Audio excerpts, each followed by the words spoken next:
Aujourd'hui, les ressources majeures, c'est-à-dire les ressources sur lesquelles repose l'économie et la société, sont sous pression. Pour quelles raisons et quelles en sont les conséquences? Depuis la fin de la Seconde Guerre mondiale, la population a considérablement augmenté, passant de 2,5 milliards d'habitants à plus de 7,5 milliards aujourd'hui. En outre, cette population vit de plus en plus dans les villes. Les grandes métropoles attirent de plus en plus. De nos jours, les villes de plus de 8 millions d'habitants ne sont plus rares, et la vie urbaine est une vie de forte consommation. Enfin, depuis les années 50, l'économie mondiale s'est développée.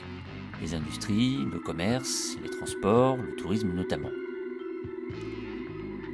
Bref, c'est pour toutes ces raisons que la consommation d'eau et d'énergie a fortement augmenté. Mais cela a également provoqué un changement du climat à cause des émissions de gaz à effet de serre. Dans certains endroits de la planète, le climat devient plus aride, alors qu'ailleurs, les tempêtes deviennent plus nombreuses. Augmentation de la consommation et changement climatique contribuent à l'épuisement des ressources. Si l'eau est renouvelée régulièrement dans certaines régions, elle se raréfie ailleurs car elle est d'origine fossile. Comme c'est aussi le cas d'ailleurs pour une bonne partie de l'énergie, le pétrole, le gaz ou le charbon.